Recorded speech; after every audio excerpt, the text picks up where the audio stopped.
6:30 by my clock, we will begin. I'd like to call the June 16th, 2026 City Council meeting to order at 6:30. The public is encouraged to join the meeting online or by phone at the numbers printed on the agenda, which can be found on the city's website at www.diamondbarca.gov or in person, Main Auditorium, South Coast Air Quality Management District, where we're sitting now. We've also allowed public comments to be submitted in advance to the city clerk. If any were received, they will be noted for the record when we get to the public comment period. This meeting is being recorded, and by participating, you're giving your permission to be televised. This meeting will be rebroadcast every Saturday and Sunday at 9 a.m. and alternate Tuesdays at 8 p.m. and archived for viewing on the city's website. So we will have the Pledge of Allegiance by Councilman Stan Liu. And then if you would remain standing, we will have the invocation from Deacon Alfred Guerrero. Thank you, Mayor. We can ask everyone to rise, face our flag, and right hand over our heart. Ready? Begin. I pledge allegiance to the flag of the United States of America and to the republic for which it stands, one nation under God, indivisible, with liberty and justice for all.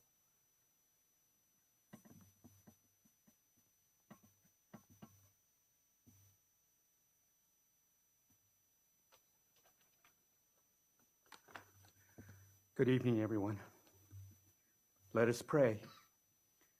Heavenly Father, we gather together today with grateful hearts, recognizing that every good gift comes from you. We ask you to bless this city, its leaders, and all who have been entrusted with the responsibility of public service. Bless our city leaders, council members, staff, and all who participate in this meeting. Grant them the ability to listen with open minds, to speak with respect, and to make decisions with fairness and compassion. Heavenly Father, you taught us that the greatest among us must be the servant of all. May our decisions today reflect that spirit of service, bringing hope to those who struggle, protection to those who are vulnerable, and unity to our neighborhoods. May our work today be guided by integrity, cooperation, and commitment to the well-being of all people. Help us to remember that we are neighbors with the shared responsibility to build a stronger and more caring city.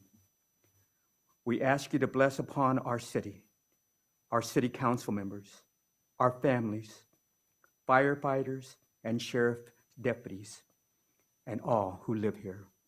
In your holy name we pray. Amen. Amen.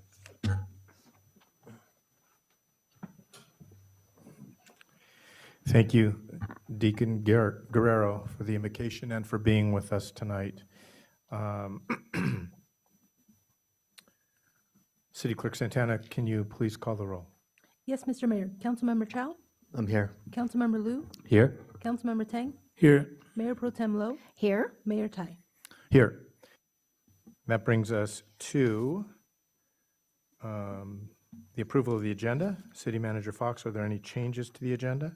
There are no changes to the agenda this evening. Thank you. The agenda is hereby approved.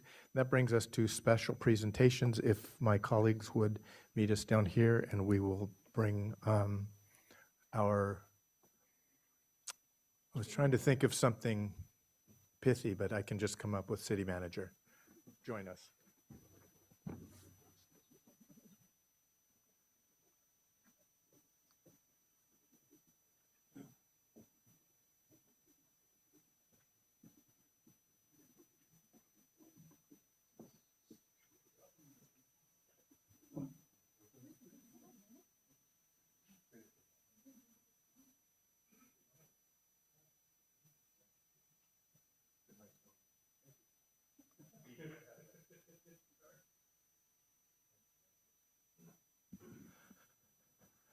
You're not done until we tell you you're done.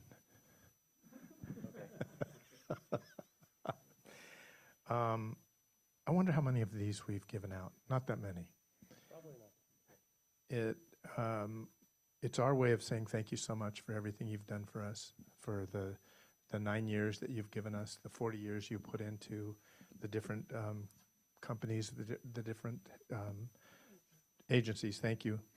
Then for everybody that can't see this, it says Dan Fox, City Manager, in recognition of your dedicated service to the City of Diamond Bar, July 2017 through June 2026. The Diamond Bar City Council tells you thank you very, very much.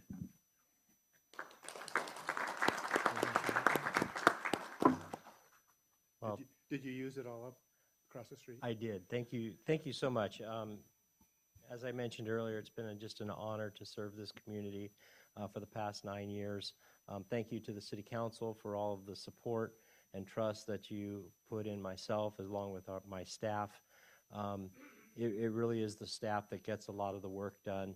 I'm just up here trying to, kind of move things through the different hoops.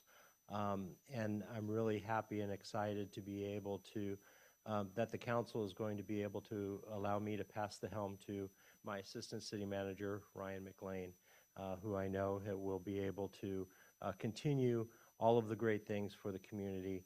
And it's just a wonderful community. It's just been an absolute honor and pleasure to work here. Thank you so much. Outstanding. Anybody want to say a few words? I remember when I had just gotten on City Council in 2015, and then in 2016, our then City Manager said, "I'm retiring," and I said, "What?" Yours truly knew nothing, and I don't know how much I've progressed since then, but we embarked on a search for a new City Manager, and we, with the assistance of our very able Human Resources Manager, Amy, we ended up with 2 candidates. And of course, one of the 2 is our City Manager, Dan Fox. And I remember sitting there when Dan entered our room, and this is really how Dan operates. He was so well prepared. He came in with a file. He had examples of the things that he had done in his previous job as Assistant City Manager, and he says, "I do this and I do that and I do," to every question he had an exhibit of a demonstration of how he had been doing and how he would do that. And so it's no wonder that we wisely chose Dan as our City Manager, and it's really been a pleasure, Dan, working with you, and just having you lead this ship and steering it. And one of the things that one of the comments that we received during the selection process was Dan was a leader who leads from behind. And earlier, Dan made the comment about steering the ship, and it just was very fitting that he led from behind, and to this day, that's how you led. And it worked really well. So from the bottom of our heart and on behalf of all of our constituents, thank you, Dan. Thank you for serving our community and for loving it.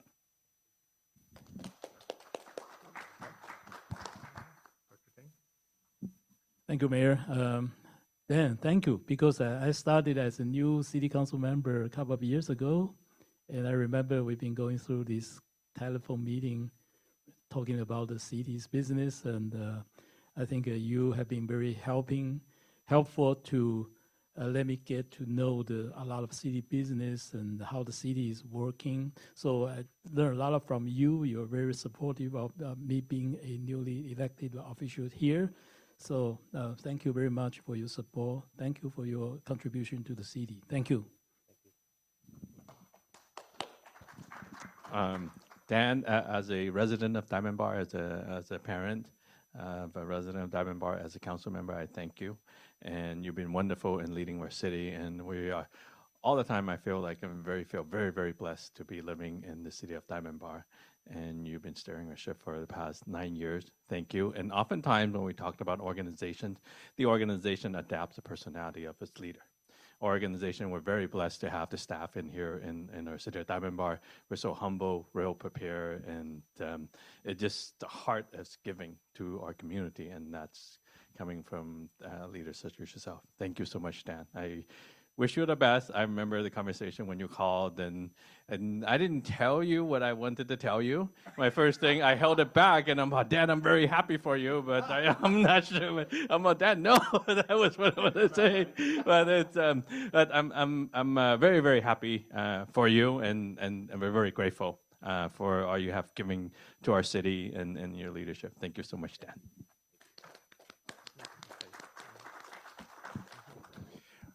It's my recollection that you didn't have any gray hair when you came. And I think so. It's my recollection. See how that works?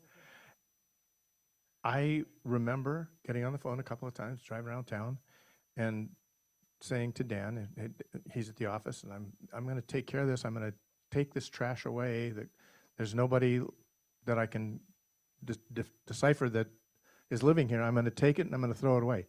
And the responses always were, "Oh, Steve, no, please don't do that."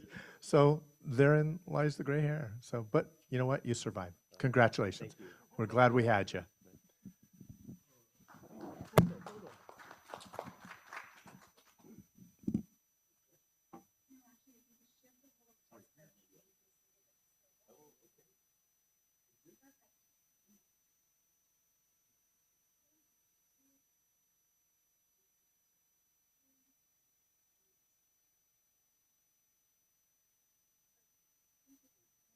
If you're lucky, Dan, somebody will get your picture. I've never seen one.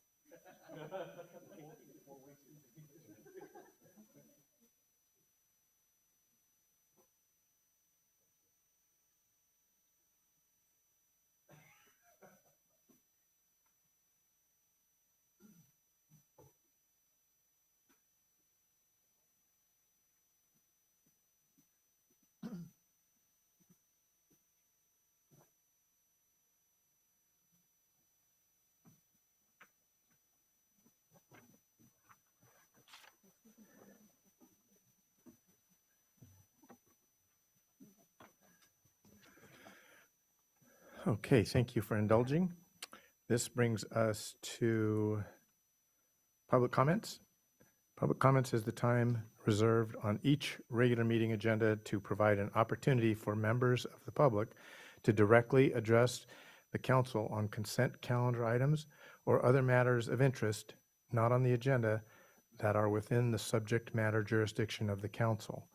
Although the City Council values your comments, pursuant to the Brown Act, members of the City Council or staff may briefly respond to public comments if necessary, but no extended discussion and no action on such matters may take place. There's a 5-minute maximum time limit when addressing the City Council, and at this time I will call up speakers who have submitted a speaker card first. Then City Clerk Santana will ask for those callers joining the teleconference who may wish to speak under public comments. I have received speaker cards from different people, and we will start with Alan Wilson.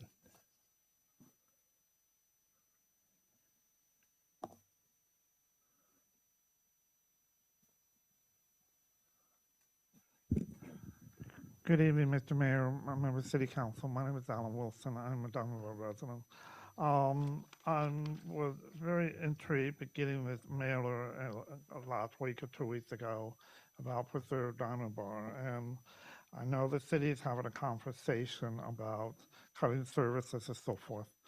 Of the 5 council members here come with 50 years of experience, should understand that yes, rising costs is happening.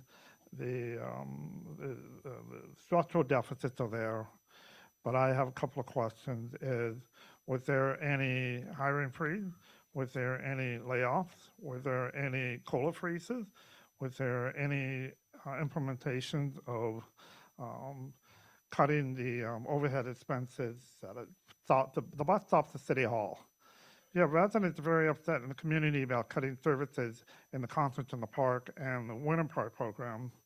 And it, you know, and then reading this glossy flyer, you know, I understand we are having economic development. Economic development has been ongoing for the city for a long time. You're talking about updated fees and licenses, which is great. And you have expenses that you're not controlling. We don't have a finance commission in the city of Dunbar. The 5 of you makes these decisions. But the one thing I'm very concerned about is the one thing that popped up. In the last study session that I went to last August, the first 15 minutes you talk about cutting services. Then the remaining 70% of the meeting of raising revenues. You know, it's easy to get into my pocket, but instead of looking at your expenses.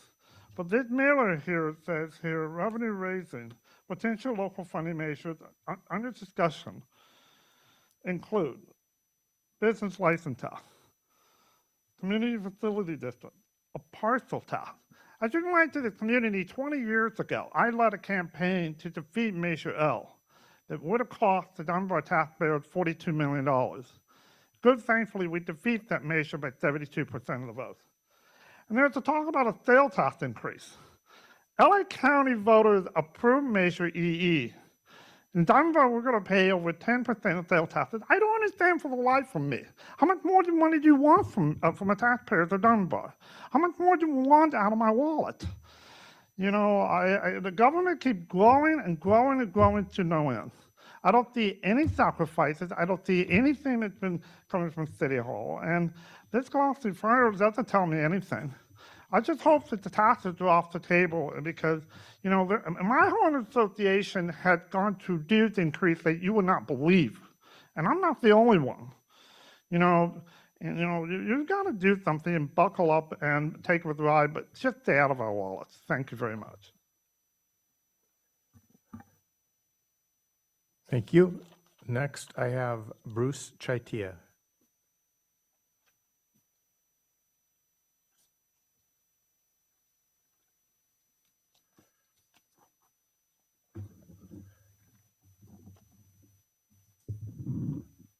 Okay, I'm good. Honored Council, long-suffering staff, Sheriff, my name is Bruce Chaitia, C-H-I-T-I-E-A. I live here in Diamond Bar and I enjoy the life. Now, just put a pin in this for now, VIPDB. That's VIPDB. I'll get back to it and I'll make sense. But I'm going to have you know I'm a jealous, angry guy. I envy my friends in Florida who wake up to a sure count the morning after each election. I salute the voters of Colombia, whose overnight result overthrew the Marxist toady who never saw it coming. And I deeply resent that I can no longer in good conscience tell visitors from foreign lands that, hey, here in America, we do things differently. Because as a Filipina friend said just yesterday, I'm going home. It's too corrupt here. That hurt. That really stings. Because what comeback do I have? 2 weeks in, we still really don't know who won what. And even if the powers that be produce a final count, what confidence do we have that what was counted is true? Hey, 6 years after the cleanest election in American history, the odor lingers. Today, the one-party state that California seems to have become has imposed a voting system evidently designed for cheating, serving the interests of well-fueled partisans by extending a backdoor franchise to aliens, the departed, and the dead. Funny, ain't it, how their votes always break one way at 3 a.m. I shan't belabor their methods here. You know the score.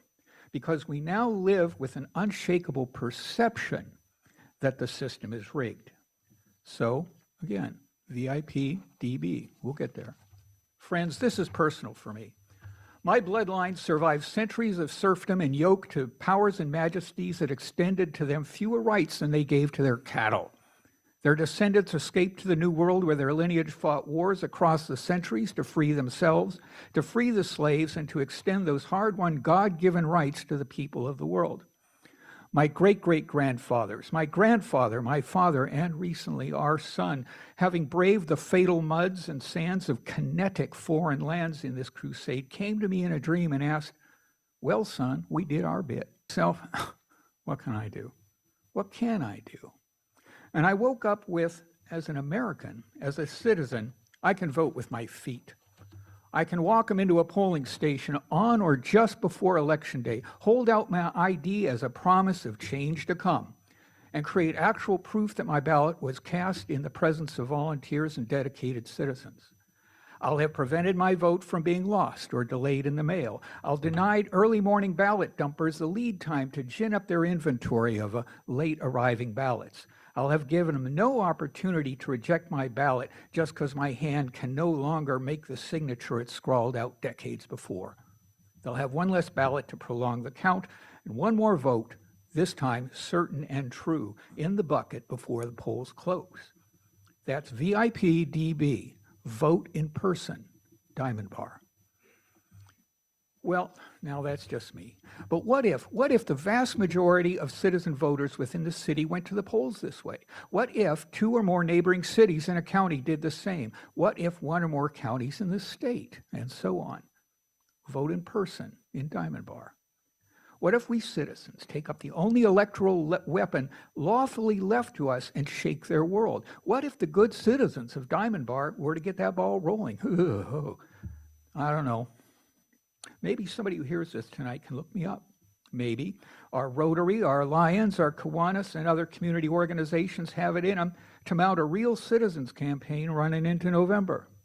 That'd swivel some necks up the chain. In closing, the prophet John Lennon once warbled, you may say that I'm a dreamer, but I'm not the only one. Well, more to my taste, there's Hugh Hewitt, the pundit. If it isn't close, they can't cheat. VIP Diamond Bar. It's just so crazy it might work. I'm just saying. Thank you. I stand for questions. Thank you, Mr. Chaitia. Welcome. Next, I have Cynthia Yu.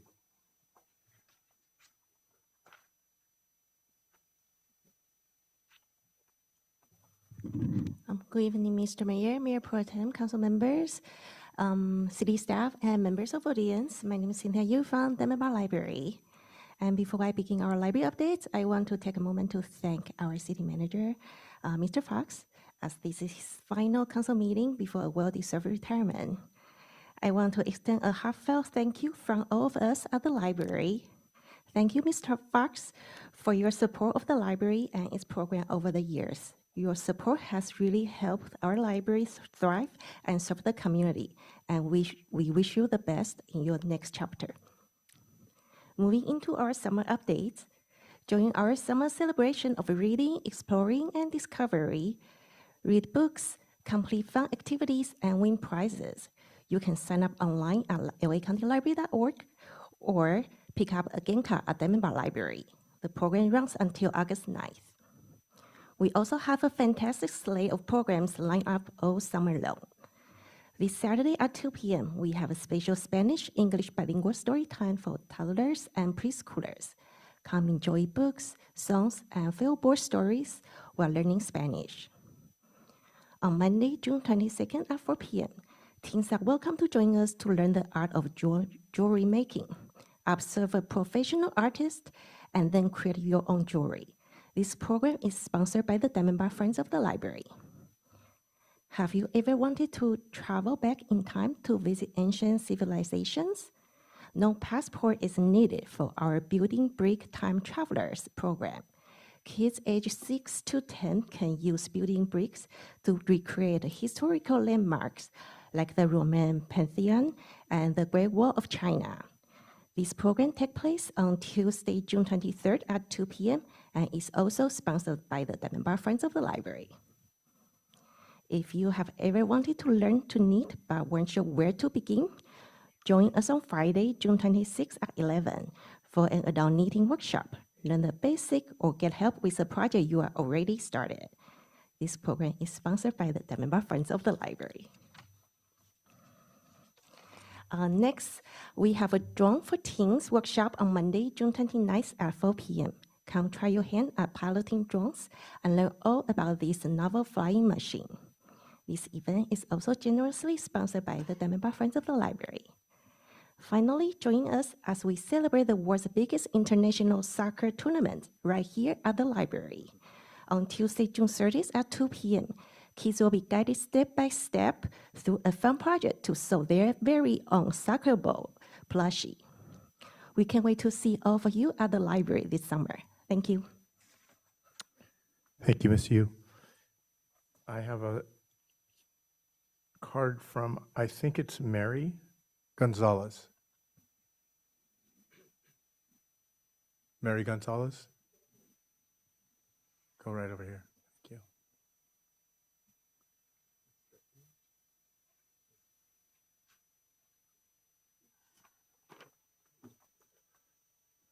Did I get your first name right? My name is Mary Gonzalez.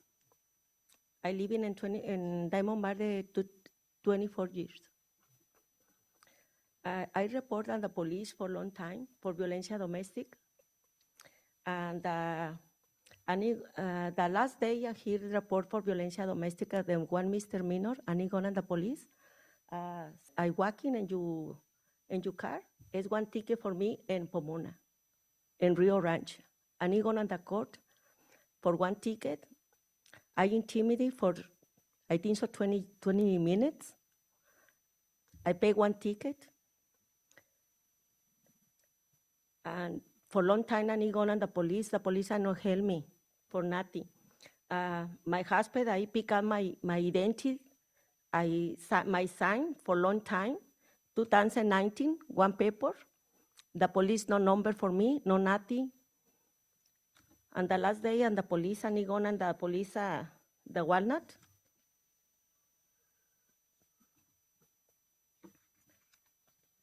The commanded, one paper, no sign, no nothing.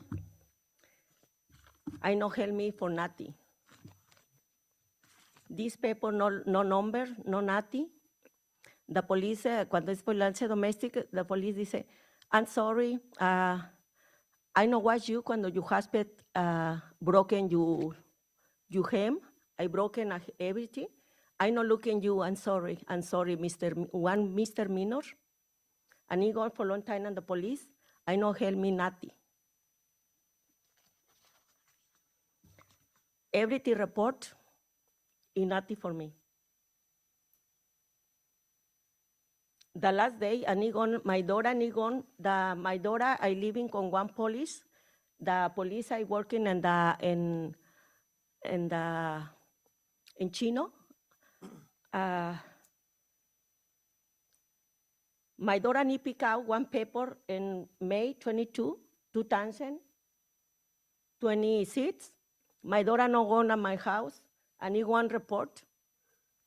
And my daughter need pick out 3 cars of police in my home in May 16. I intimidated at me. This is my house, not my house of my daughter. It's my house. My daughter said, get out of my house. This is my house, no it's the house of my daughter. I divorced right now, but my daughter no is married, not my son. And the police no hace nothing for me. I need too much police in my house. Get out of my house. This is my house. No, it's the house of my daughter. Too much police in my house in May 16. And he got the police on May 16, 2026. He said, get out, Mr. Gonzalez, get out of the house. This is my house. I divorced right now. Pero me no marry con Justin Luna, my son. I no marry con my daughter. I marry con my husband. The police intimidated for me for a long time. It's one ticket. Cuando me the last day here, reported the police and gone one ticket for me in Rio Ranch. And he gone on the court de Huescovina and he paid one ticket. What happened? The police, I check, I walking intimidated for me and the Pomona, one ticket. Mrs. Gonzalez, you know, stop, signed. It's intimidated. It's harassment for me. Thank you. Thank you, Ms. Gonzalez.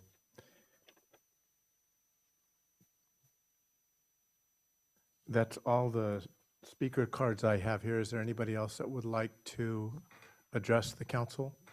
Come forward, please.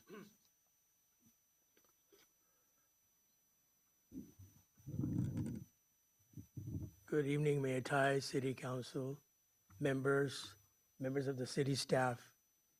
Today, I found myself in a very precarious situation. Due to lack of coordination on my part, I became ill-prepared in a way to present the Chamber of Commerce annual report. I have sent the report to you through the city manager, assistant city manager, and I'm sure you've seen the report. But I'd like to give you a brief verbal outline of the activities of the Chamber of Commerce, if you'll allow me to do so. Thank you. So as you know that for 3 years in a row, we have been in contract with the city to extend certain requirement in terms of services to the community and business community. And I'd like to give you a brief outline of our achievements. So to date, we have 53 active Diamond Bar business members, 183 courtesy members, and in a total, the Chamber of Commerce has 275 members. Through our directory website, we were reached by over 176,000 visitors last year alone, and nearly 69,000 visitors to the website looked at our businesses that are listed in our directory. We had 4 major events this year, and thank you, Mayor Tai, for allowing us to host your mayor's annual breakfast. This coming July, the Chamber is participating in the LA County Official FIFA Zone to be held in July, and our citizens are allowed to come and get free tickets. We've given out business grants to 3 businesses in the area. We've held 24 webinars directed to training our businesses so they can sustain the business and be successful. We've also given scholarships and funding to our local nonprofit organization, and we are in partnership with the LA County Department of Economic Opportunity, LA County Department of Economic Cooperation, and Mount SAC and Cal Poly to bring resources and assistance to our businesses. We have published a magazine annually, and we have featured City of Diamond Bar prominently in our magazine, and we have tracked about 60,000 visitors to our directory. There are 2 major threats. Some are very obvious to you what the threats are to our community and businesses, the changing economic climate and the changing way that we'll be doing our businesses in the future due to the impact of AI. But there's a silent threat that goes unnoticed. The silent threat is declining population in our area, which directly impacts the city businesses and supply of workforce for the future. So as an example, not an example, the city of Diamond Bar since 2020 has lost 6% in population, and city of Walnut about 4%, and the population will continue to decline due to affordability issue. So we're looking at the strength and what can we do as a partnership with the city. The education attainment of Diamond Bar population, nearly 53% of our 40-year-olds have bachelor's degree or higher. Nearly 34% have bachelor's degree, which is sharply in contrast to San Gabriel Valley that only has 21% of its population with bachelor's degree. So we do have a competitive edge to entering the new opportunities that are emerging. So one of the biggest opportunities are in supply chain and logistics, including manufacturing that will be returning to the area due to a new way of manufacturing in this area. Sports economy, it's huge. Nearly $18 billion in sports economy is going to be infused in our area, starting with FIFA, which is already here. Healthcare and aging.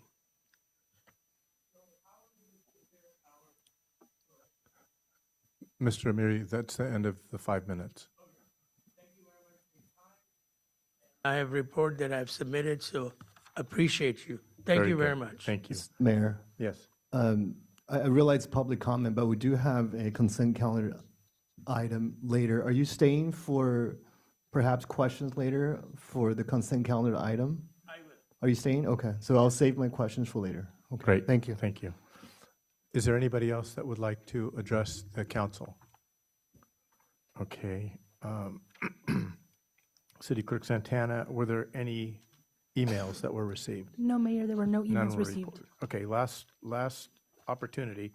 If you'd like to speak, seeing no one, we will move on to schedule of future events and consent calendar. Mr. Fox.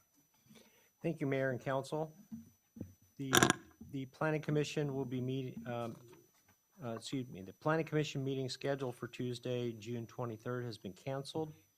There will be free catalytic converter etching on Wednesday morning, June 24th from 9 to 11 a.m. at Calvary Chapel on Golden Springs. Coffee with the Cop will be held on Thursday morning, July 2nd from 9 to 11 a.m. at Reborn Coffee at the corner of Grand and Diamond Bar Boulevard in the Walmart Market Center. City offices will be closed on Friday, July 3rd in observance of the 4th of July holiday. The City Council meeting scheduled for Tuesday, July 7th has been canceled. The Traffic and Transportation Commission will be meeting on Thursday, July 9th, starting at 6:30 p.m. at the Windmill Community Room at City Hall. There will be a free used oil exchange event on Saturday, July 11th from 9 a.m. to noon at AutoZone in the Sprout Center on Diamond Bar Boulevard. The Planning Commission will be meeting on Tuesday, July 14th, starting at 6:30 p.m. in the Windmill Community Room at City Hall. And our next City Council meeting will be held on Tuesday, July 21st, starting at 6:30 p.m. here in the AQMD Auditorium. We have a large consent calendar items this evening, so please bear with me. We have approval of the June 2nd regular meeting minutes, ratification of the check register dated May 20th through June 2nd, approval of the treasurer's statement for May, an agreement with Diana Chow and Associates to provide CDBG program administration services through June 2031, an agreement with FRJ and Associates to provide home improvement program administration services through June 2031, the Fourth Amendment to an agreement with Wildan Engineering to provide temporary staffing for the Neighborhood Improvement and Building and Safety Divisions, cancellation of the July 7th City Council meeting, adoption of resolutions 2026-19, 20, and 21, calling for the general municipal elections on November 3rd, 2026, for the election of 3 city council members, including consolidation of the elections with the county and adopting regulations for candidates.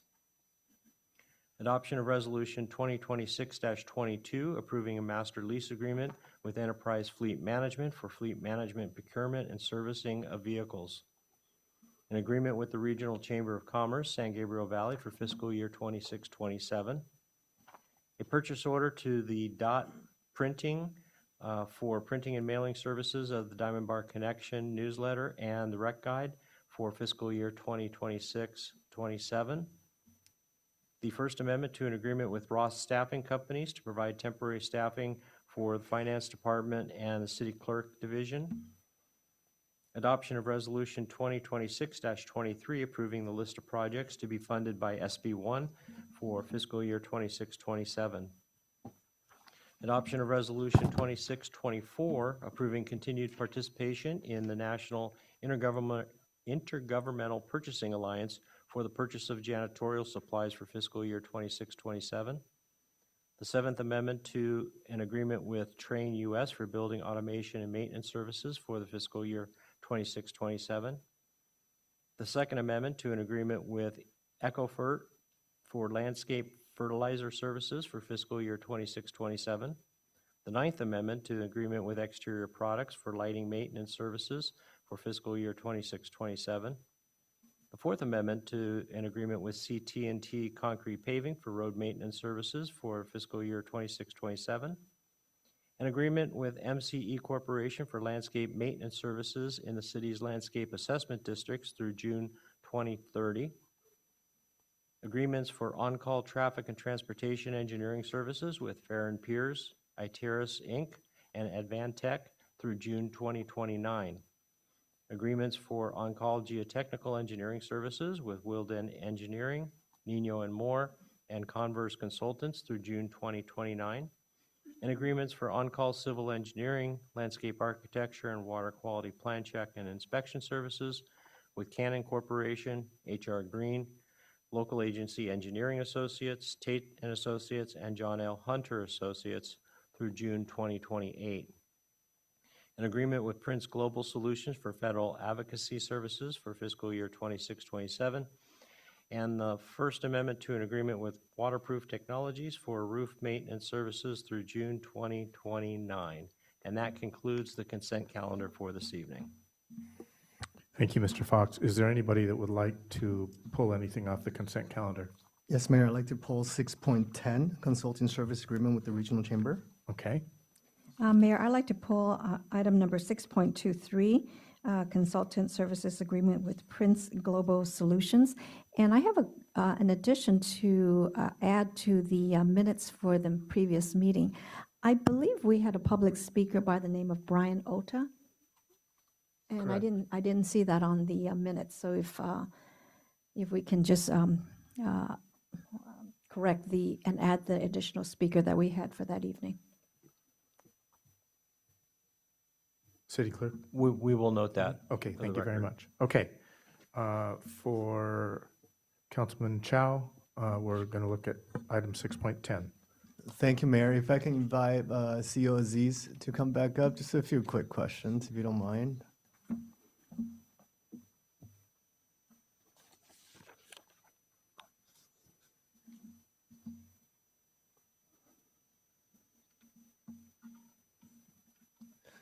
Thank you, by the way, for the annual report. I did review that. There was a lot of good information in there, and the city has certainly enjoyed our partnership with the chamber, and we enjoyed a lot of events that the chamber has hosted over the years. Just a couple questions. So I'm glad to see that we're able to quantify the membership. I think in the report you had mentioned that there are currently 53 members from Diamond Bar. Can you talk a little bit more about what type of members those are specifically from Diamond Bar? Okay. Are they mostly restaurants? What type of business are you seeing that's joining, that's benefiting from the membership? Correct. So the accurate numbers are 53 active paid members, 183 non-paid members. So the question would be, why do we continue to support those 183 non-paid members? No. I'm sorry. The question is, what type of members Okay. are you seeing from Diamond Bar? What type of We are businesses mostly are seeing joining? professionals, new startups joining. Fewer and fewer restaurants are joining our Chamber of Commerce. So it could be from landscaping service to insurance sales to salons and things of those nature. So you would say more kind of service oriented? Correct. So more like office type of businesses, not necessarily like brick and mortar restaurant. You're correct. I see. Fewer and fewer, yes. Very few. And why do you think that is? Because I would think, just based on my impression, that restaurant owners would probably benefit more of having more exposure in terms of ribbon cutting. Why do you think that is? Just curious.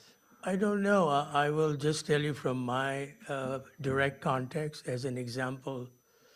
For 2 years in a row, I have walked the strip malls here, especially to promote the grant. And in my encounter, I find that there is sometimes a cultural language barrier or a barrier in maybe how I'm explaining the value. Those are the issues. And also, a lot of the restaurants would rather pay for Facebook boosting cost advertising a Yelp posting because they can see a direct value to joining and spending money in those areas. They don't see a direct value of the chamber because most of what we do is networking, some promotion. So to give you a specific example of, in the last 2 years, we were able to get 3 restaurants actually, $5,000 grant.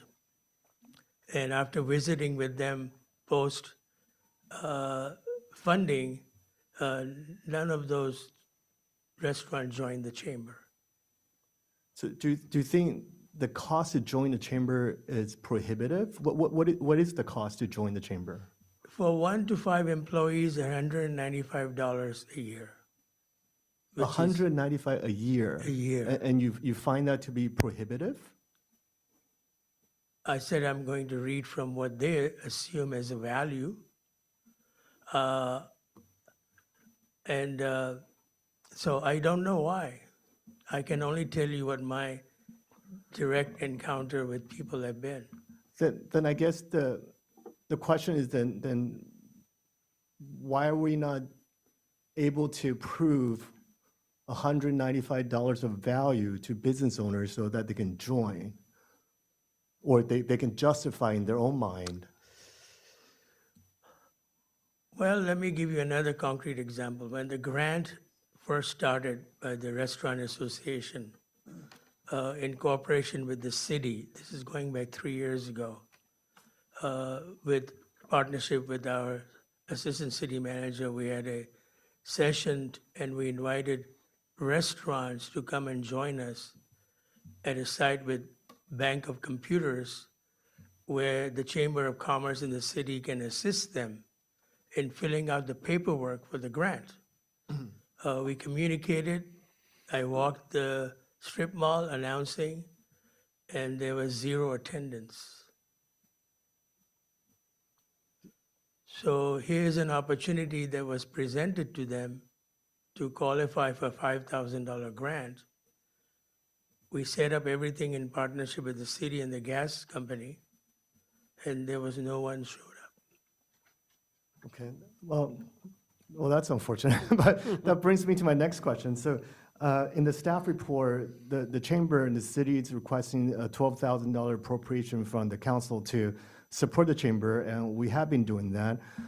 My understanding is that $12,000 obviously is not your entire budget. I believe I heard somewhere that it's 6% of your budget. So if I'm doing the math right, your annual budget then will put you somewhere around $200,000. Does that sound about right? That is correct. There's a jump from previous years. Okay.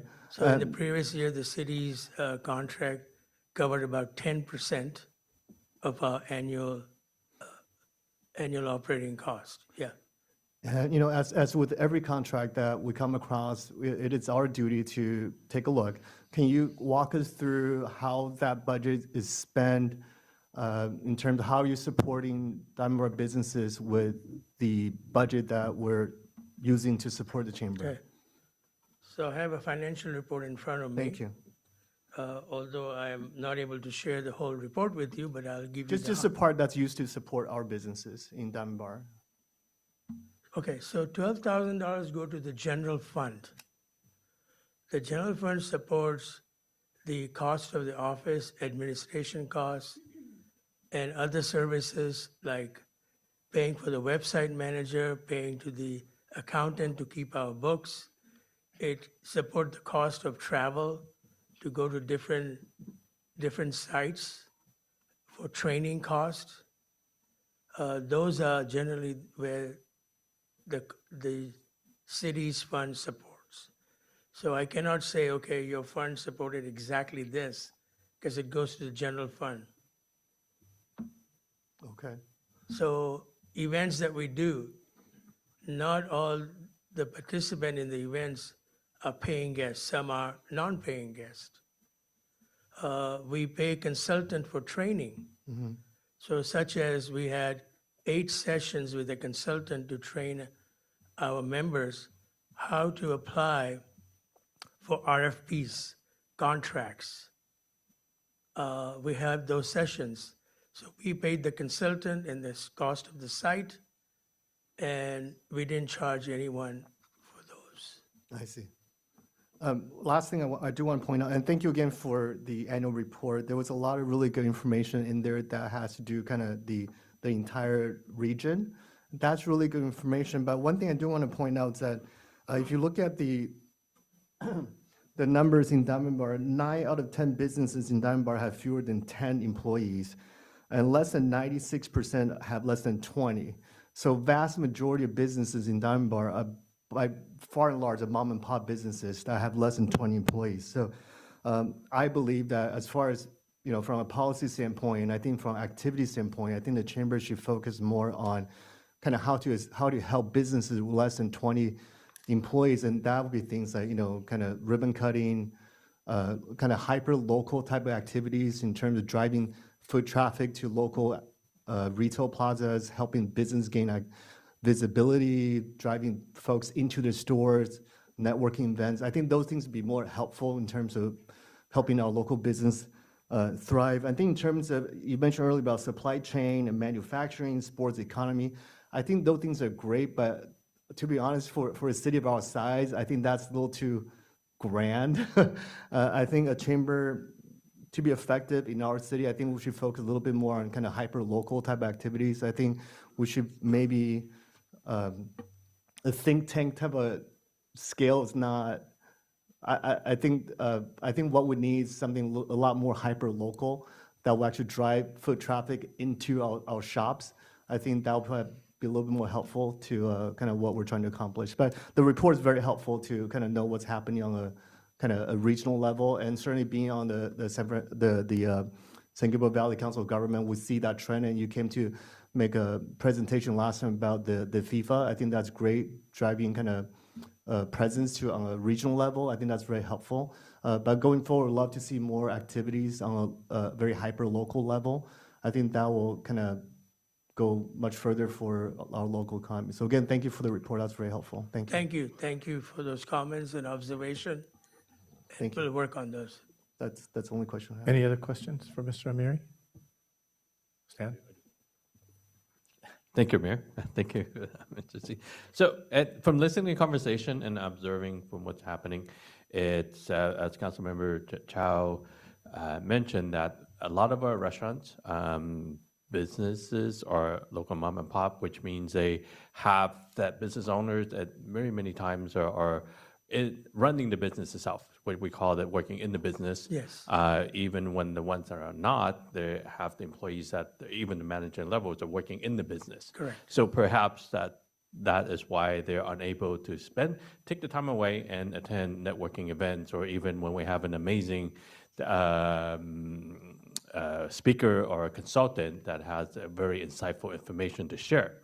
How do you, are there talk about using a different method that we can help our business owners or actually businesses? So helping a business owner, someone that joins the chamber and help them grow their business or thrive in the business. The other one is how do we drive more business to them so that they therefore increase their revenue. One is the know-how, the other one is direct impact. How do we have plans on how we can do that and shift it to a little bit more targeted in our area? Well, I find that even when I visit these restaurants, and I also support them, it is trying to break a barrier between, like I said earlier, the way I'm presenting the value, the things that we are doing. There's a breakdown, and so I'll give you an example. Went to LA County study on impact of the COVID funding to businesses. The county spent nearly $1 billion supporting local businesses. And when they did the study, there was a little impact and the positive outcome. So when they did the study, what they found was, first was a digital literacy barrier, financial barrier, literacy, linguistic, cultural. So it's very hard for me as an individual to go and communicate effectively, because many of our businesses are bilingual, and sometimes they will say, I don't have the time, come later. I have to do some more study, and maybe we may have to add in our office someone who's bilingual and go with me, so there is some connection through a different language and then just English. We also had training, for example, training people how to apply for the licenses for home-based business. We did it in Mandarin, we did it in English, we did it in Spanish. We had some attendance. And once they leave that area, it is difficult for many to get on the internet and fill out those forms. So you really have to guide them step by step. And sometimes the questions are asked, if I fill out this form, will I get the grant? They don't know. Will I get the contract? So I know I may be repeating myself. I think there is some barrier in how we are approaching it and how it is being valued. Yes, I understand that part, the value of joining the chamber, that's somebody paying. As a policy standpoint, as we mentioned, us as a city, we are investing in the chamber to help our businesses. So knowing the pain points and knowing the barriers that we have, are there methods and other alternative ways that we can, the chamber can modify to specifically help our businesses in the city of Diamond Bar? I would say the conclusion I have reached and have come to the same conclusion now with your observation and your question is that we'll have to have someone in our office who's bilingual and can help us break that cultural and linguistic barrier so we can make them understand and appreciate the value of the work we do. Many cities have provided coupons and rebates to restaurants, but the consumers are getting very savvy. So before they spend any dollars, they look at the Yelp rating, and you will find that many restaurants, generally in the area, not in Diamond Bar, the rating is very low. And so consumers don't support it, even though they may have a good position on Yelp, but the value of what they receive. So that's why you see that many of our residents go to other cities to support a different restaurant than ours. So I'm glad you brought it up. So I think based on this conversation, I think we'll probably need a little bit more time to kind of discuss, at least internally with our subcommittee, see what we truly want to get out of the chamber relationship. I think at this point, if you're saying that that's a reason why our businesses, even at $195 a year, are not understanding the value of joining a chamber, and that sounds like that's a pain point, either language or somehow we're not communicating either as a chamber, as a city, the value of joining a chamber, and we're asking the council to appropriate $12,000. I think we'll probably need to have our subcommittee get together with the chamber and our staff to review what is the disconnect and come back as a subcommittee to review the contract and rework some of the scope of work and bring it back to the council at another meeting before we move forward with the contract. I think Aziz brought up some really good points. It's worth discussion, yes. Okay, so I think I will make a motion to kick it back to staff to rework it at a subcommittee level to rework the scope and see how we can work through this disconnect and come back with another version of the contract. And just to clarify, that would be the Economic Development Subcommittee? Yes. Thank you. So I made a motion. Was that a second? A second.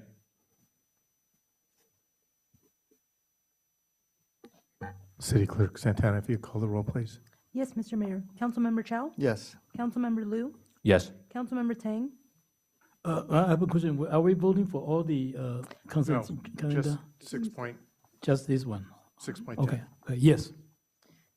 Mayor Pro Tem Lo? Yes. Mayor Tai? Yes, so it's a 5-0 vote to bring that back to the council, or actually to the Subcommittee. Economic Subcommittee. Thank you. Okay, and I dropped the ball here. Do you want me to go ahead and? Thank you.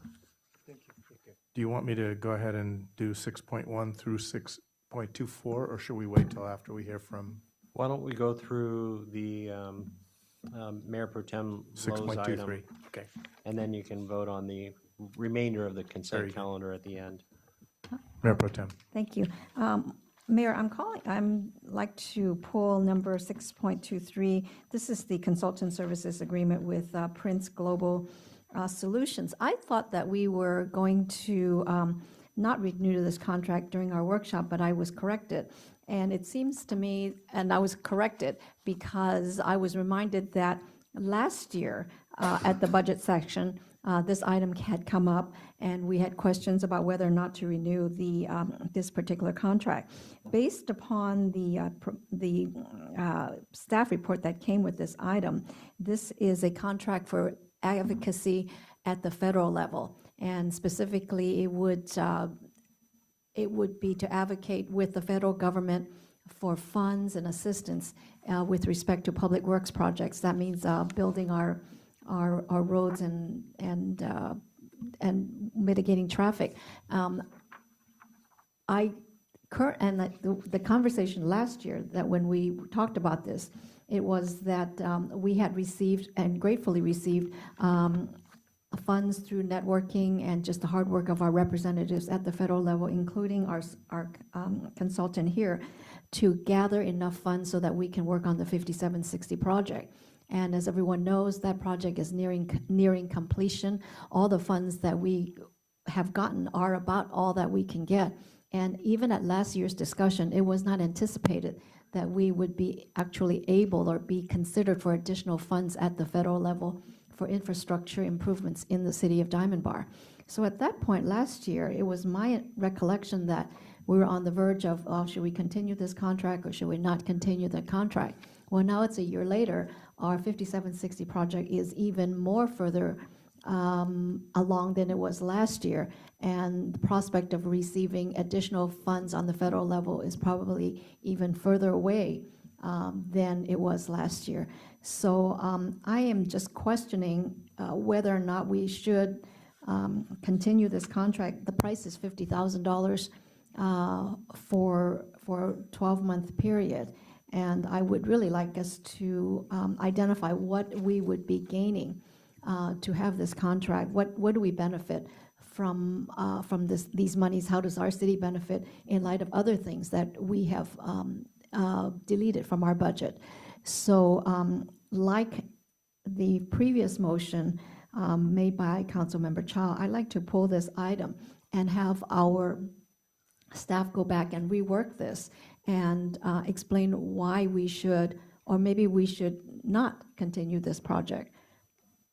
That's my motion. My recollection is that we decided we would stay with this for the 5760 to get it across the finish line. Is that your recollection? That was a year ago. That was one of the reasons, yes. Okay. Any other questions on item 6.23? No? Can staff clarify what is the, I thought, yeah, I also thought that that project's fully funded already. Am I wrong? If I may, thank you. Mr. Mayor and members of the City Council, if I may, let's talk about the current construction project along the 5760. As we all remember, this project continues to be a top transportation project, one of the top transportation projects, not only for the city of Diamond Bar, but for the region and for the country. Okay. So with that said, the approach has always been, in working with all the stakeholders, if this current effort is still not the final, the work is not done yet. We have the remaining missing component. We all know, even after the completion of this current project, we still will have the weaving issue between the southbound 57 and the westbound 60. And we all know our arterial streets in this example, both Diamond Boulevard and Sunset Crossing continues to be impacted. So the strategy working with the stakeholders has always been, let's wait till this current project is completed, and it's due to be completed before the Summer Olympics in 2028. But the last couple of years, while there has been less activities at a federal level, we have been continuing to discuss the next step for this missing component.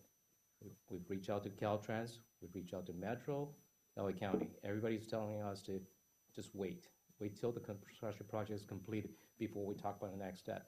And we're reminding everybody, no, we need to start that conversation right now. We need to know what that next step might be.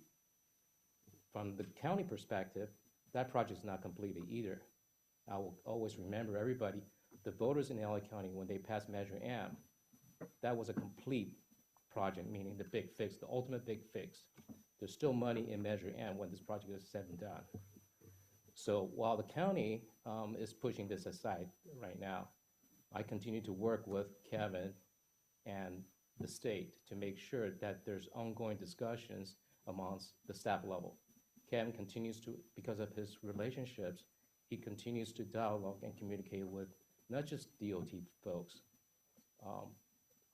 A sidetrack here, and also remember, annually, our Congresswoman, the last few years, Congresswoman Sanchez, through her appropriation process, or the congressional appropriation process, we have been very successful in getting these annual earmarks from our Congresswomen. Heritage Park, and the last few months during budgetary process, as we continue to face our fiscal challenges, we also have been reminded that we need to continue to stay active and work with our both state and federal legislators to pursue funding opportunities. It's not just transportation, or it's not just public works.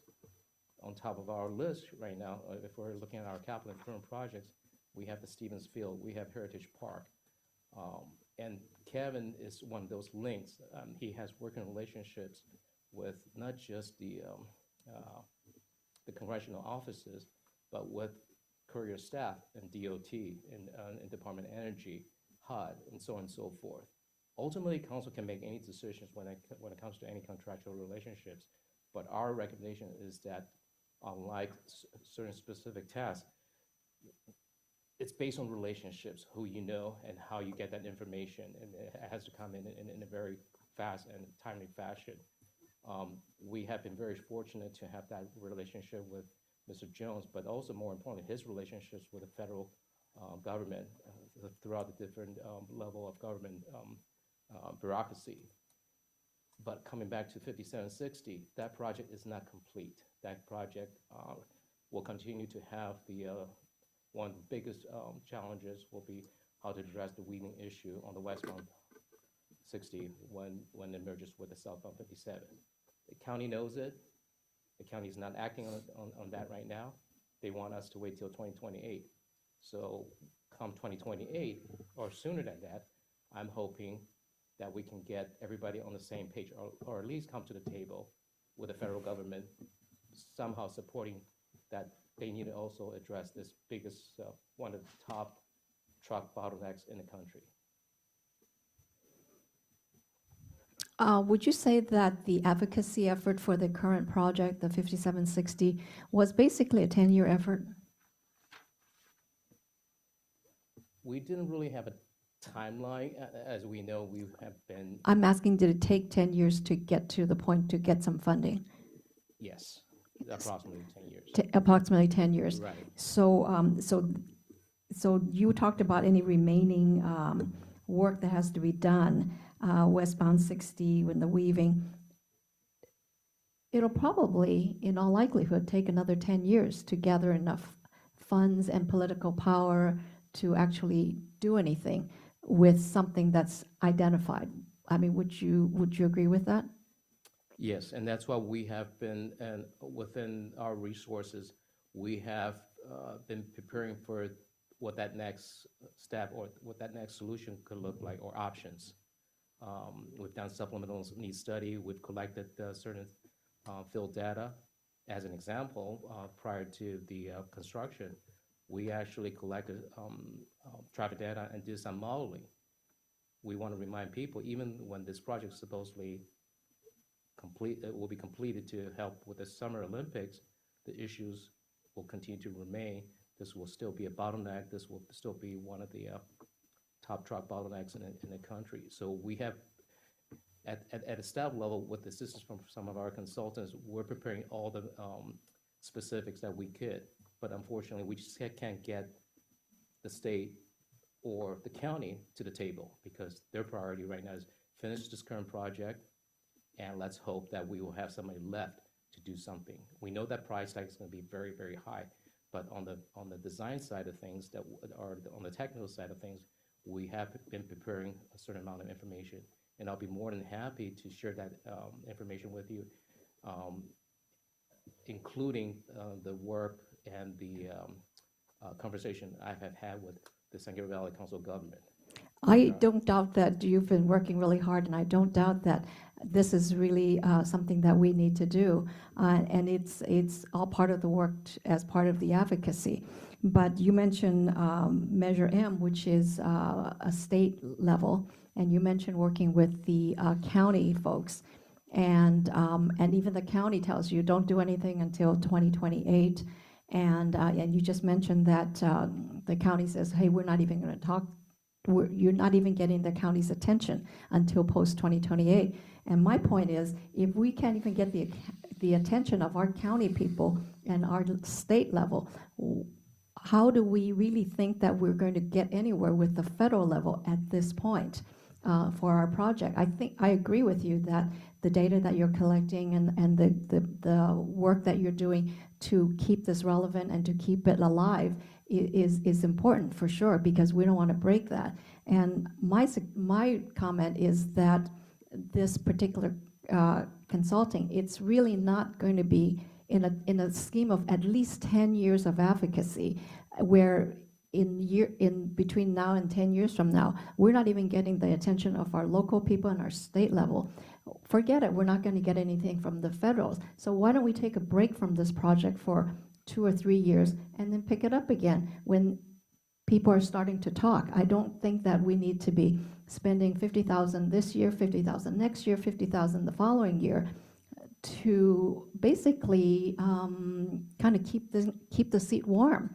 It's just, to me, not necessary when we're talking about a project that is at least 10 years out in terms of advocacy, never mind completion, and our experience with building the 5760 is that the money comes in dribbles. So it could be actually 20 years.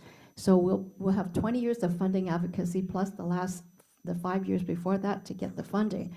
So that is really my point, that I think we should take a break from this contract, and I think Kevin will still talk to you even though we're not paying him.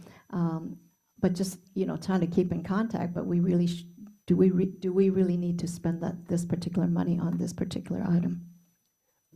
Mr. Mayor, members of the council, if I may just add, yes, the last 10 years, perhaps, there has been a lot of energy and resources put into the transportation side of things. But looking ahead, based on the fiscal challenges that we have right now, in other priorities of the council and the community, I'm talking about parks, I'm talking about facilities. I do believe that the federal government can continue to play a big part in this whole thing.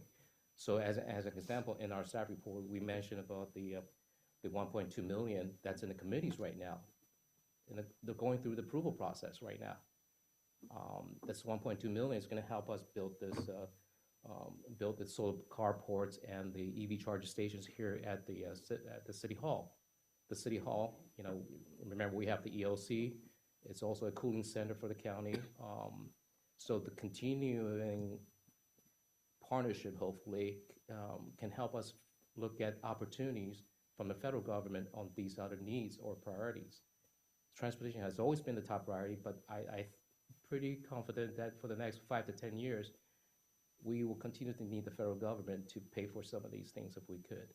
And upcoming, you have the 1.2 for the the Civic Center energy resiliency project. And every year we have the opportunities. Our Congresswoman has been very helpful, but also that Kevin is the one working directly with Department of Energy, and then the HUD folks to continue to educate them. Putting transportation projects aside, there's ongoing conversation, discussions regularly. And if you turn that light switch off, because we have not maintained those working relationships, 3 years, 5 years down the road, when it's 50, 60 or other projects, that's not how those bureaucrats work. I mean, Do you have a I'm question? looking at the, I'm sorry. Go ahead. Oh, sorry. Please go ahead. I'm looking at the staff report. I think you had mentioned that the City of Industry, I just missed it. It says the City of Industry, some other agencies have stopped asking for federal funding or pursuing federal funding. Where did I just see that?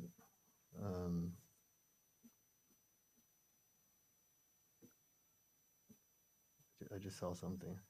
My point is, so as you know, we just went through redistricting, so we're losing Congresswoman Linda Sanchez, and most likely, in all likelihood, we're going to get Supervisor Solis will be our new Congresswoman. And as far as I know, at least in the past few years, the federal funding, because the way the federal government, local government is working now, all the project that came through earmarks.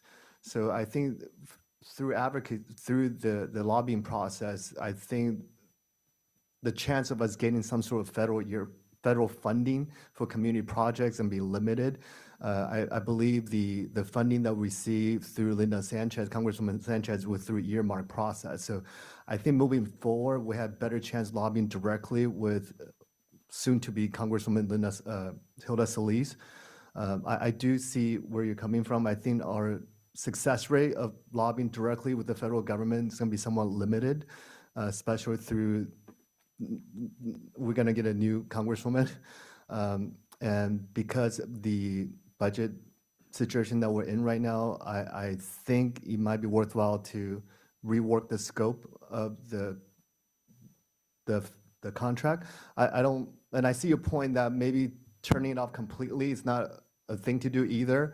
But I don't know what success we'll have at this point, just full on try to pursue a federal budget item when most of the success will come from earmarks directly from probably Congresswoman soon to be Hilda Solis. I think we'll probably have more success lobbying directly with her as she moves to Congress later this year. Any other questions?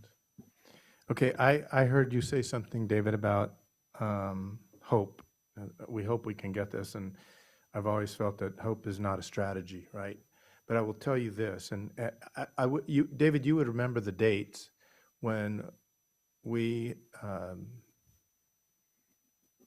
Councilwoman Herrera, me, Marcucci, and Corey, we went to, who were we talking to at the time? We went to the Department of Transportation, and I think it made the difference. I think that Kevin made the difference having the right people there. And I'll tell you what, I trust Kevin a lot more for what he's going to do in the future than I trust the county. I don't trust Sacramento. I don't trust Caltrans. I don't trust Metro. How many times have we been involved as a city where something was done, and I'm sorry, I won't remember what it was, Measure H or Measure HHH, and did we get any of that money? We gave money, we didn't get anything back because the county decided that they would decide what was best. So I'm an advocate of Kevin, and I think that we should have him there. And maybe what you're saying here is let's take a look at what we're spending and what can we get by with if we're still working on a program. That's what I'm saying, that we send it back to staff, have them rework it, and bring it back. Okay. I'm an advocate for them, and I'm, if you remember again, it was Congressman Royce that brought Congressman Schuster, and we stood on Grand Avenue watching the trucks go by. And I've never seen somebody, remember, he's from Pennsylvania, so he's never been out to see something like that. And it was really interesting to hear him go, oh my God, did you see that truck? Oh my God, did you see them weave?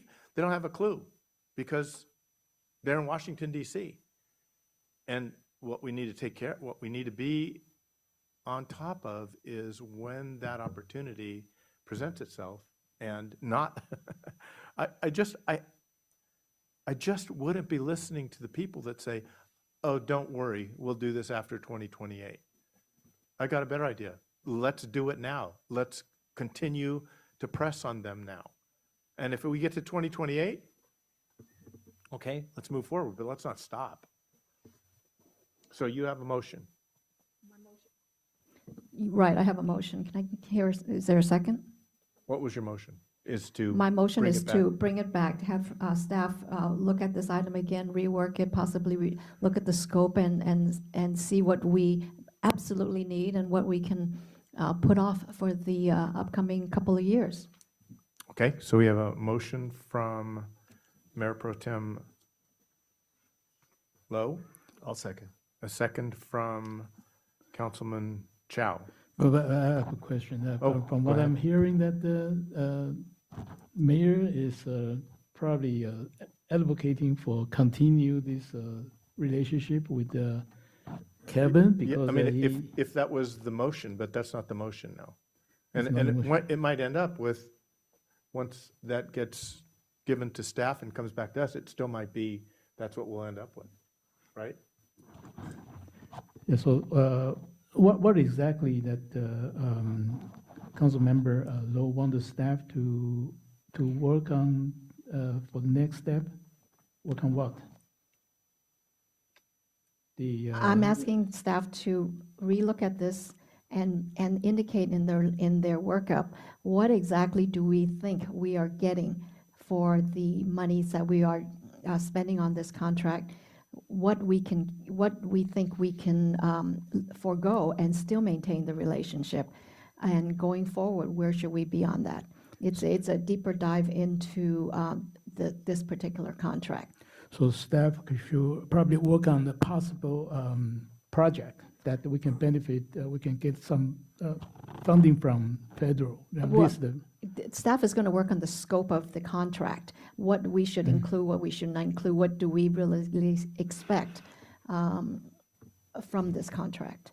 And if possible, can we reduce the scope in light of the changeover, in light of the items that Councilmember Chow pointed out, that the funding is through earmarks, number one. Number two, we're for sure getting a new Congresswoman, and that's going to change things up a little bit. okay, thank you, that's very clear. All right, so we have a motion from Mayor Pro Tem Lowe and a second from Councilman Chow. Any other discussion? Okay, Councilmember Chow? Yes. Councilmember Liu? Yes. Councilmember Tang? Yes, Mayor Pro Tem Lowe? Yes. Mayor Tai? yes. Okay, so that takes care of item 6.10, 6.10 and 6.23. So we will now take a motion for items 6.1 through 6.24 minus 6.10 and 6.23. A motion. I have a motion from Councilman Liu. Let's take a look. A second, anybody? I'll second. A second from Councilman Chow. Call the roll, please. Yes, Mr. Mayor. Councilmember Chow? Yes. Councilmember Liu? Yes. Councilmember Tang? yes, Mayor Pro Tem Lowe? Yes. Mayor Tai?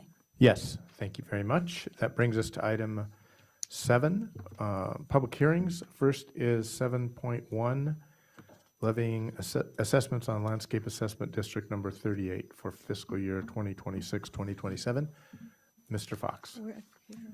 Thank you, Mayor. Our management analyst, Nick Delgado, will be making the staff presentation.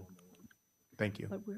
We're recused for 39. Good evening, Mayor, members of the City Council. Before you is the resolution on levying assessments on Landscape Assessment District Number 38 for fiscal year 2026-27. Landscape Assessment District number 38 is the citywide district. It includes parkways and medians and trees along the arterial roadways. The citywide assessment cost is $15 per parcel. In fiscal year 26-27, there is a total of 18,486 assessable parcels. This is an increase of 34 parcels from the prior year. For the next fiscal year, the total revenue is $365,000. Of that, the assessment revenue is $277,000. The city's general fund contribution will be $88,378. The recommendation is for the city council to receive the presentation, open the public hearing to receive testimony, close the public hearing, and adopt resolution number 2026-25 to levy and collect assessments for Landscape Assessment District number 38 for fiscal year 2026-27. And I'm available to answer any questions you may have. Thank you, Mr. Delgado. Any questions? No? Okay, I will open the public hearing. Is there anybody that would like to address the council? Seeing no one, we will close the public hearing. And City Clerk Santana, if you would call the roll, please. Oh, sorry. Do we need a motion first? Get a little ahead of myself here. Would someone like to make the motion? Christine, is there anybody online? Comment? No teleconference tonight. Nice try, though. All right, I'll a make a motion on item 7.1. I'll make a motion for approval on 7.1. Okay, and I have I'll second. a second. Councilman Chow is the motion, and Mayor Pro Tem Lowe is second. Call the roll, please. Yes, Mr. Mayor. Councilmember Chow? Yes. Councilmember Liu? Yes. Councilmember Tang? Yes. Mayor Pro Tem Lowe? Yes. Mayor Tai? Yes. That brings us to item 7.2. And Mayor, I'm going to ask to recuse myself on advice of council on 7.2. Okay, And I'll recuse myself as well as I reside in District 39. very good. Okay. ahead. Mayor, members of the council.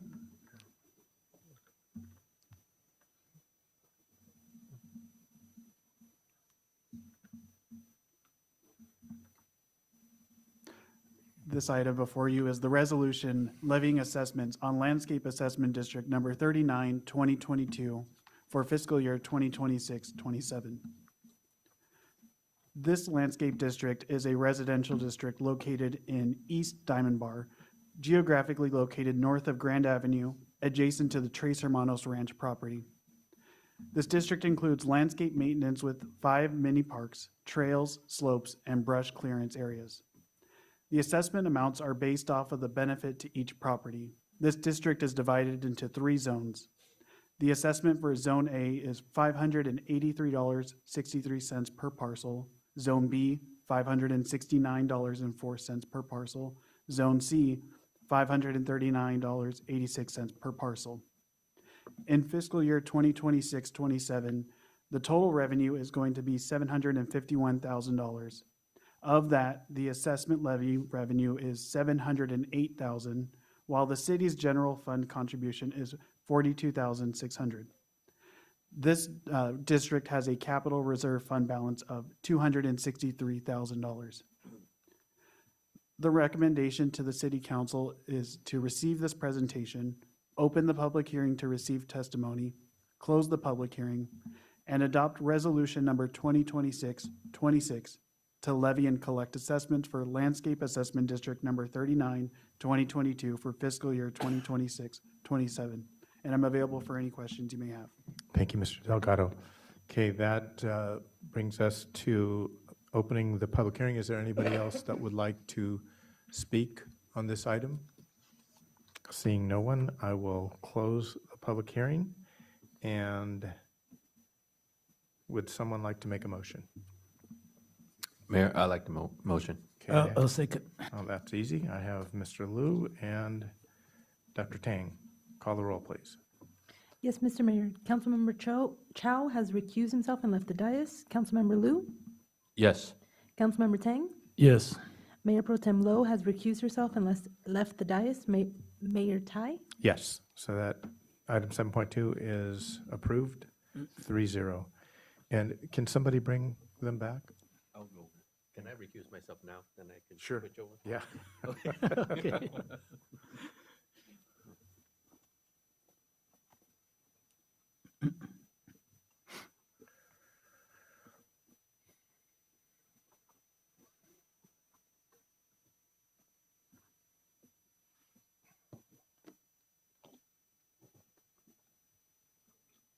We were talking about you.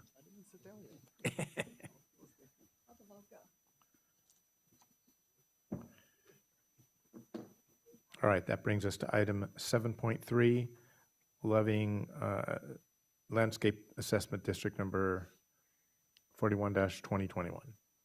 Thank you, Mayor, members of the City Council. This item is the resolution levying assessments on Landscape Assessment District Number 41, 2021 for fiscal year 2026-27. Landscape Assessment District Number 41, 2021 is also a residential district. Its geographic location is southwest Diamond Bar, south of Pathfinder Road, east of the 57th Freeway, adjacent to unincorporated Roland Heights. This district includes landscape maintenance within slopes and brush areas. Assessment amounts are based on the benefit to each property. The district is assessed by property type. For the next fiscal year, the assessment for single family is $608.88 per parcel. The assessment for condominiums is $560.70 per parcel. In fiscal year 26-27, the total revenue is $347,000.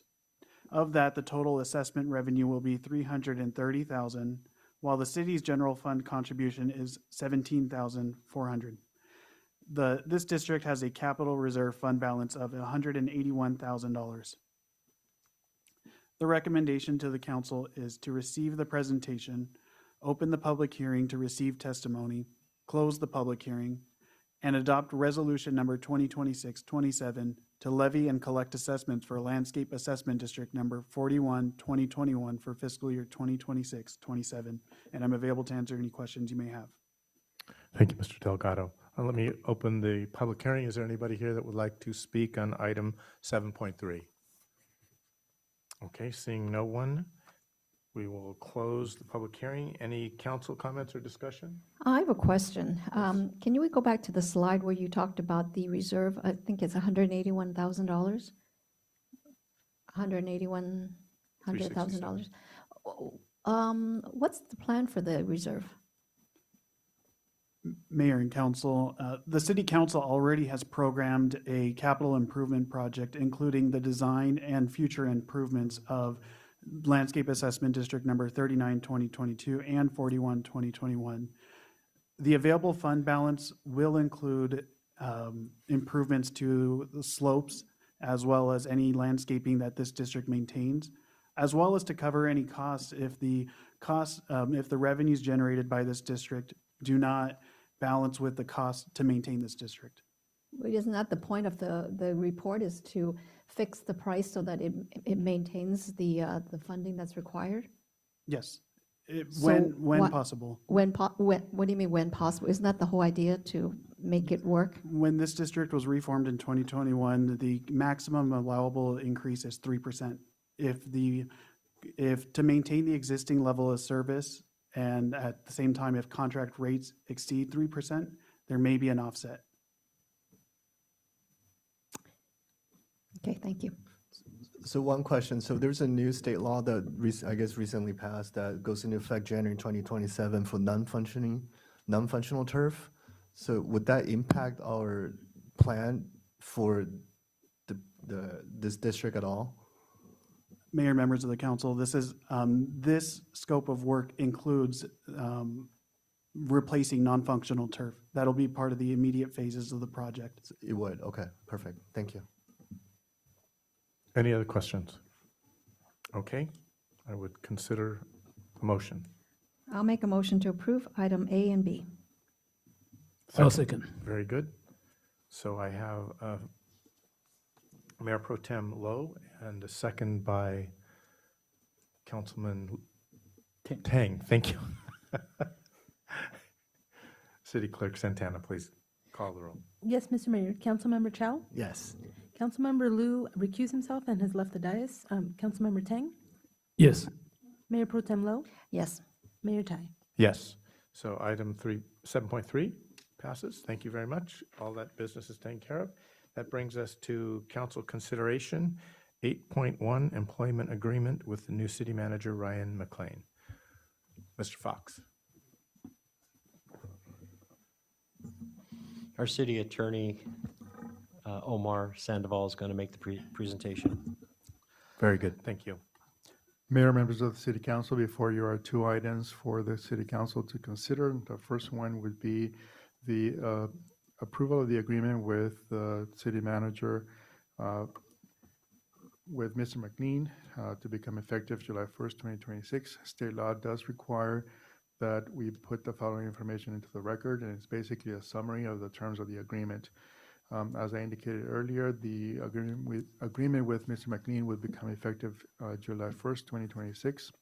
The salary would be $289,806 annually, which would be adjusted according to the cost of living, as approved by the City Council for the other executive management employees.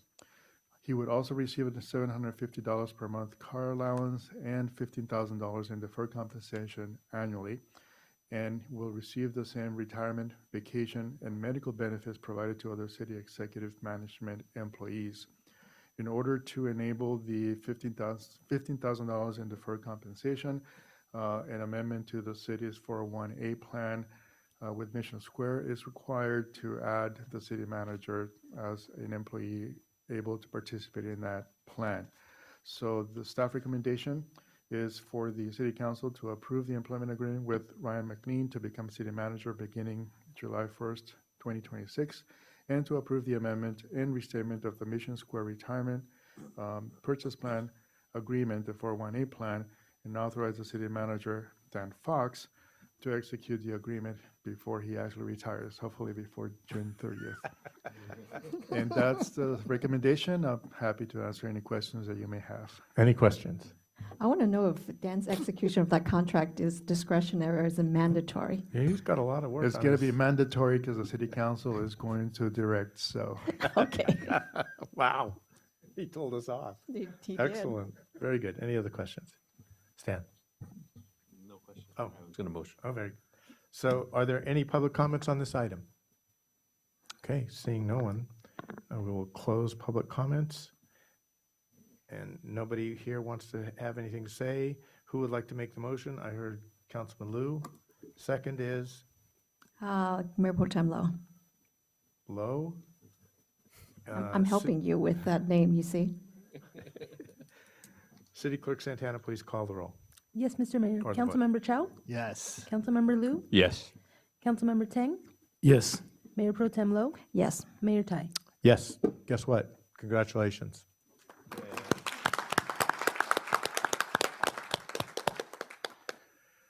Okay, that brings us to council subcommittee reports and meeting attendance reports.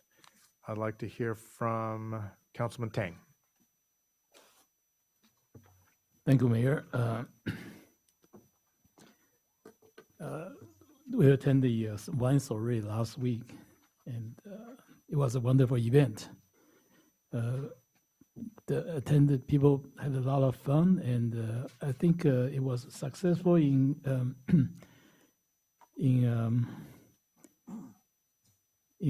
fundraising for the library. As we all know, that our library is one of the best in the county. So I'm very happy that there's another year of a wonderful event from many people attending. And also that had also attended another wonderful fundraising event from the community group called MSB. They using the orchid sales to raise a fund for the Fort Irwin military base for the needy family there. So it's another very beneficial, nice event from our community, show our community that's really had a kind and generous heart to help the people who need the help most. And this week is going to be the very important Chinese day. It's called Dragon Boat Festival. That's one of the most important festival for the Chinese culture. So people at that day will enjoy the tamale. Oh, that's Chinese tamale. So I hope everybody will have the opportunity to enjoy that delicacy, and as a way of a celebration of this very, very, very important cultural event. And also, of course, the Sunday is the Father's Day coming. That I wish all the father a very happy Father Day. Thank you. Thank you, Councilman Tang. Just a point of order, I think that it's not one of the best libraries. Ms. Yu is here, and she will tell you it is the best in the county. Yeah, I will make that correction. Okay, the best. Not that anybody's keeping track, but Councilman Chow. Thank you, Mayor. First, I want to wish my beautiful wife a happy birthday. Yeah, yes, happy birthday, wife. That was Get that. a little awkward. Yes. Okay. Attendance report. So I attended the Regional Housing Trust meeting today. I'm glad to report that we made 2 additional investments. One was the Mercy Claremont Housing with additional $250,000 commitment to help complete the capital stack of a 74-unit affordable housing project serving families with a veteran head of household and formerly unhoused veterans. Second is an additional $2.5 million commitment to support the preservation of an existing 117-unit affordable housing unit in Pomona called Mission Suites. It's at risk of losing its covenant in 2030, so the Housing Trust was happy to support an additional $2.5 million to make sure that 117 unit of housing stays intact. Then also want to remind everyone this Saturday, the Diamond Bar Women's Club is hosting a Juneteenth celebration right here in this building. So make sure you come attend. I believe 10 a.m. to 4 p.m. It's a lot of activity, family-friendly activities, so hopefully you can all join. I plan to be here for a little bit, right before I take my beautiful wife out to her birthday dinner. That's this Saturday. So with that, I'll say goodnight. Thank you. Mayor Pro Tem Liu. Thank Low. you. Sorry, I wrote low. Wow. It's only been 12 years. No, sorry. I meant Lou. Yes, exactly. I thought you meant Lou. Councilman Lou. Well, happy birthday to Jennifer, Councilmember Chow's wife. Speaking of dragon boat races and Chinese tamales, and yeah, actually on Thursday I'll be going and with the kids over to my dad's house to make Chinese tamales and call zhongzi in Chinese. And I remember doing that as a kid. This time wouldn't be me making them; it would be the kids and my dad. And because I'm not good at making these things, but I can. It's wonderful to have families come together and do that and celebrate in different cultures.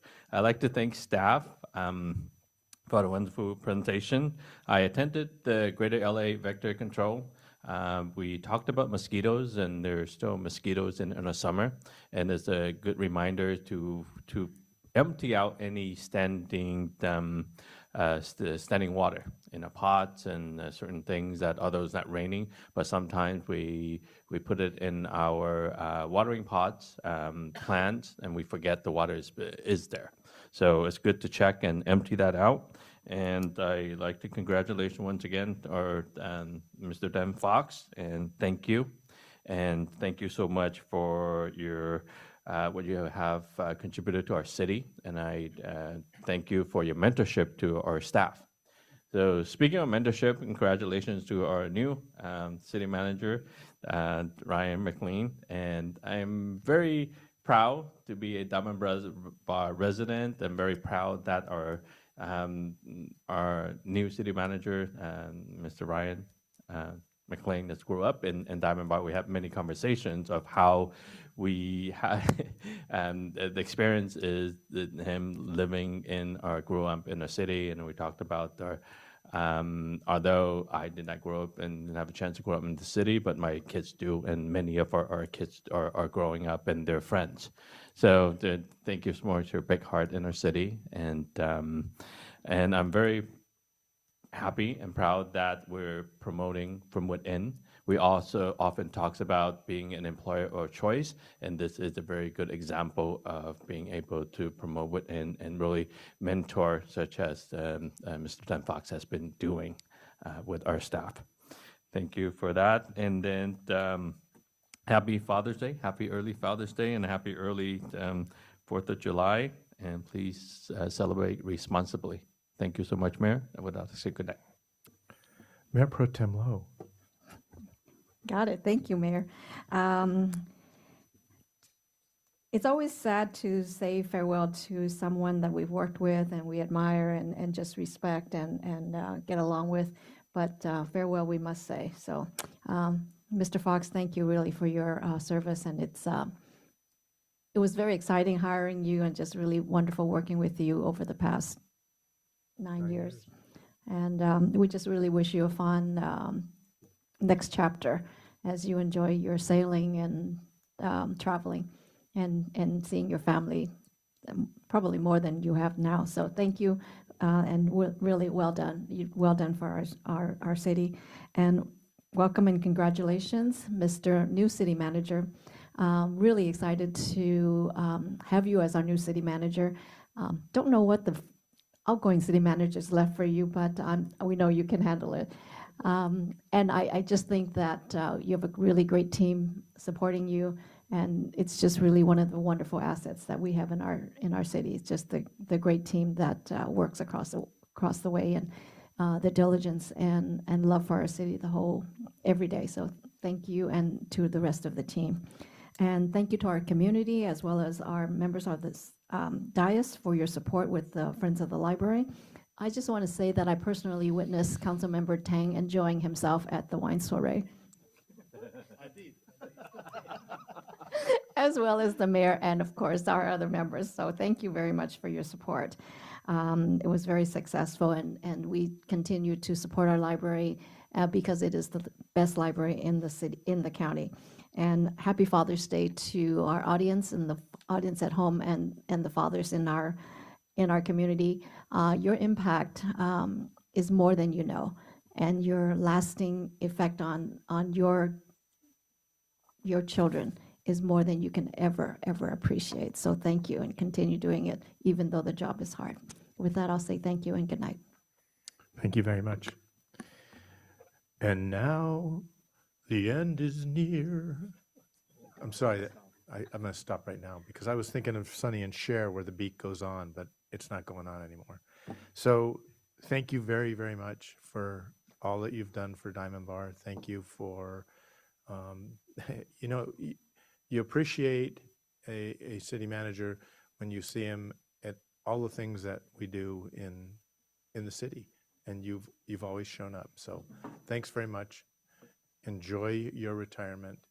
You still owe the five of us a boat ride, a yacht ride, I'd really like to think. So again, thanks so much for everything on our behalf and for all of our staff. So thank you very much. Can't say it often enough.